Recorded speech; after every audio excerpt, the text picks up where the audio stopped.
중국의 상하이 종합지수가 개장을 했습니다. 지난 금요일장에도 0.8% 비교적 큰 폭으로 상승 마감을 했는데요. 오늘도 큰 폭으로 상승 출발하고 있습니다. 0.53% 전거래일 대비 상승한 2,151.35를 시초가로 문을 열고 있습니다.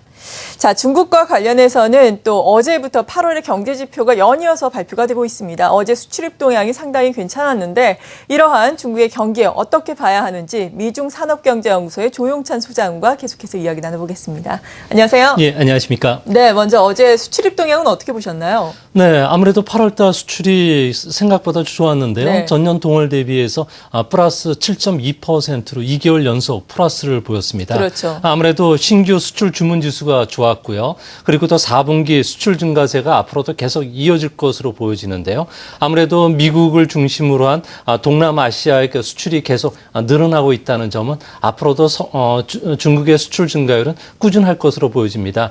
다만 예년과 같이 두 자릿수 성장은 좀 힘들 거로 보여지는데요. 이는 그 신흥국가를 중심으로 해서 수출 위축 현상이 나타나고 있고요.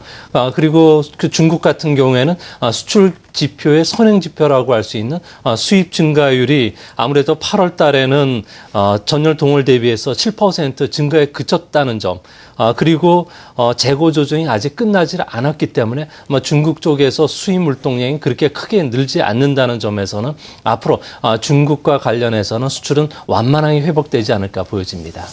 네.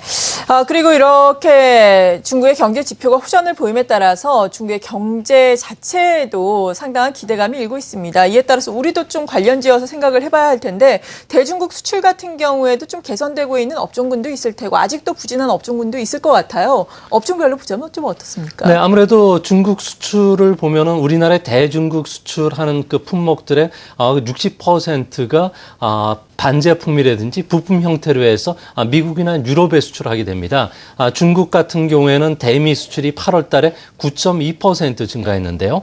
특히 고기술, 고부가가치를 중심으로 한 IT 품목의 수출이 호전이 되고 있습니다. 이 때문에 우리나라에서도 프로세스 컨트롤러라든지 핸드폰 부품, 반도체, 그리고 반도체 검사 장비와 관련해서는 대중국 수출이 앞으로도 두 자릿수 성장을 해줄 것으로 보여지고요.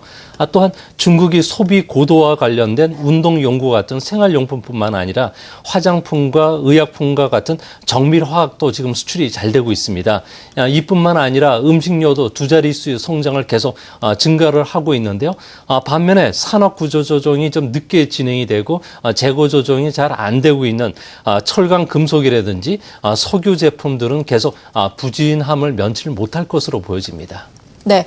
그리고 또 방금 전에 중국에서 경제 지표가 발표가 됐네요. 8월 소비자 물가 지수가 2.6%로 전달의 물가 상승률 2.7%보다는 좀 떨어졌고요. 예상치에 거의 부합하는 수치죠. 네, 그렇습니다. 네. 지금 현재 그 전국적인 그 고온 현상으로 인해서 돼지고기라든지 야채, 계란 같은 대표적인 식품 가격들은 오름세를 보여주고 있습니다.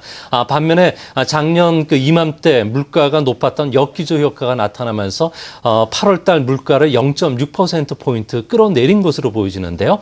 이제 문제는 올해 중국의 그 소비자 물가 지수가 2.6%로 정부 목표인 3.5%를 하회할 것으로 보여지기 때문에 네. 앞으로도 중국은 금융 완화 정책을 계속 진행시킬 것으로 보여집니다.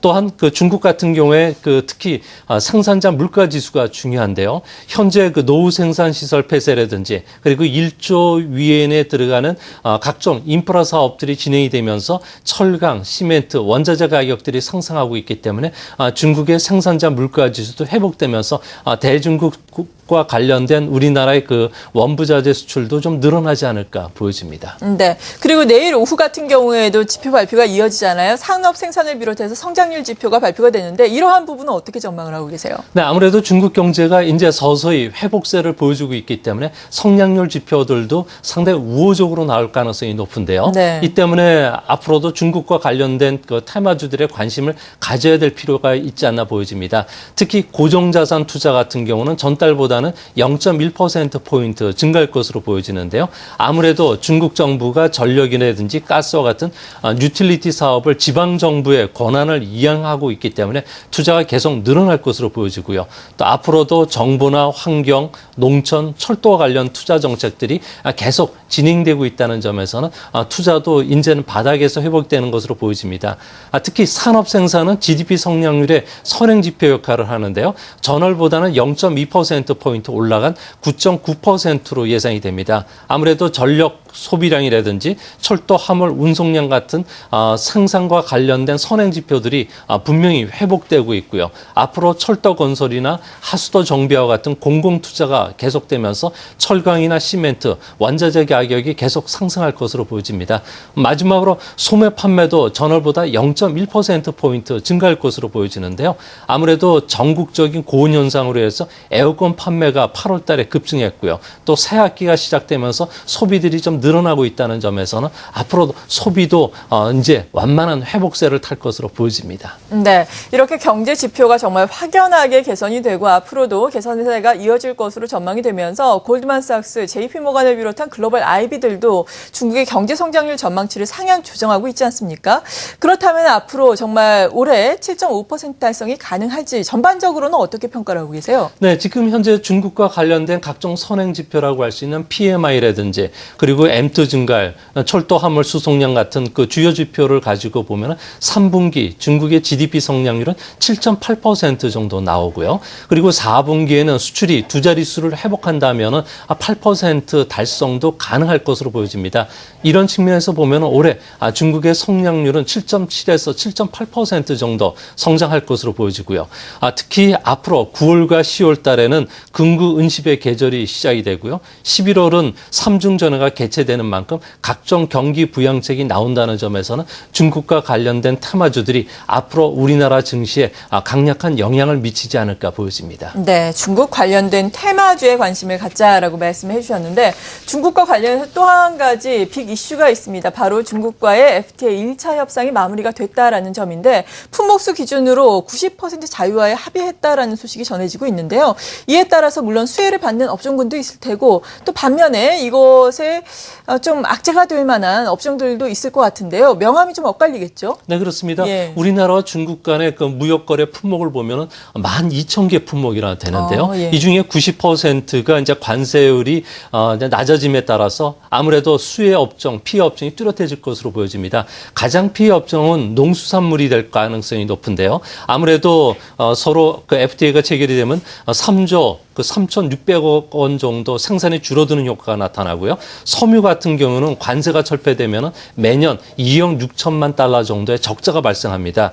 대신 우리나라의 대중국 수출 품목의 거의 그 75%를 차지하는 IT 품목이라든지 화학공업 그리고 수송기계, 플라스틱과 고무 제품들 같은 경우는 계속 두 자릿수 성장을 이어간다는 점에서는 앞으로 우리나라와 관련해서는 석유화, 전기전자, 자동차, 조선 같은 종목들을 꾸준히 살펴보실 필요가 있지 않나 생각이 됩니다. 네, 이렇게 한중 FTA로 타격을 받는 산업군 그리고 수혜를 받는 산업군에 대해서 찬찬히 말씀해 주셨는데 그렇다면 전반적으로 살펴볼 때는 과연 어느 정도까지 우리가 수혜를 입을 것인가 그 숫자가 궁금하거든요. 어떻습니까? 아무래도 한중 FTA가 체결되면은 우리나라의 그 대중국 무역 흑자는 35억 달러 정도 흑자가 예상이 되고요. 네.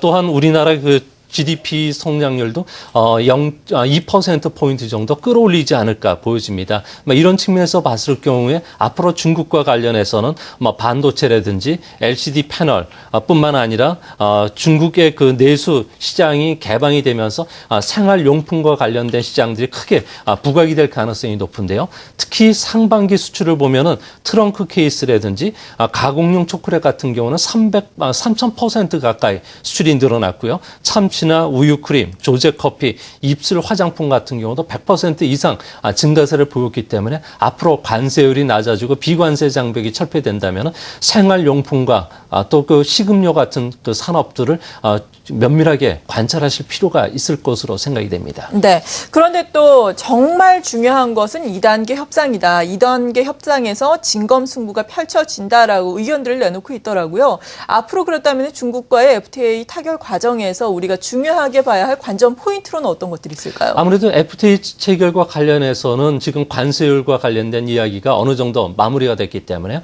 앞으로는 하나 주고 하나 빼는 이런 전략들을 세울 가능성이 높습니다. 그런 측면에서 보면은 비관세 장벽을 어느 정도 낮춰주느냐 문제, 그리고 앞으로 중국의 조달 시장이라든지 경쟁 시장에서 우리가 내수 시장에 버금가는 시장을 점유하기 위해서는 이런 그 비관세 장벽을 낮춰주는 그 문제들이 해결이 돼야 되는데요. 중국 정부 입장에서는 앞으로 한국과의 관계를 고려를 해가지고 상당 부분을 양해할 가능성이 높기 때문에 아무래도 이런 측면에서 중국과 관련된 생활용품이라든지 식음료라든지 각종 그 내수 시장과 관련된 그 종목들이 부각이 될 가능성이 높아 보입니다. 네. 그리고 증시에 대한 질문도 좀 드릴게요. 아무래도 투자자 여러분들께서 가장 중요하게 여기실 것이 또 상하이 종합지수가 언제까지 오를지 이 여부가 될 테니까요. 일단 지금 잠에서 깨어났다라는 평가도 받고 있습니다. 2100선까지 다시금 올라오면서 중국의 펀드 수익률 역시 좀 개선이 되고 있다라는 소식인데 투자자의 입장에서는 또 어떻게 봐야 될까요? 네, 중국 시장은 아무래도 정책 시장이기 때문에요. 펀더멘탈보다는 아무래도 수급 동향을 자세히 체크해 보실 필요가 있습니다. 네. 중국의 주식형 펀드 같은 경우는 현재 주식 편입 비중이 88%가 넘는데요. 보통 88%가 넘으면 신규 기관들의 매수 여력이 줄어들게 되고요. 앞으로 2200포인트 정도 되면 중국이 대규모 IPO라든지 유상증자가 시작된다는 점에서는 앞으로 한 1년 정도는 중국 그 증시는 빠른 회복보다는 완만한 그 상승 추세를 탈 가능성이 높고요. 특히 중국과 관련된 지수보다는 아무래도 그 종목별로 접근하시는 전략이 바람직하지 않나 보여집니다. 네, 그러니까 전반적으로 펀드에 다시금 관심을 갖기보다는 그냥 중국 수혜주를 국내 증시에서 관심을 갖자라는 말씀이신 건가요? 네, 오히려 그런 그 측면으로 접근하시는 전략이 수익률 극대화에 크게 도움이 될 것으로 보여집니다. 네, 잘 알겠습니다. 중국과 관련한 이슈 이렇게 미중산업경제연구소의 조용찬 소장과 함께 짚어봤습니다. 감사합니다. 네, 감사합니다.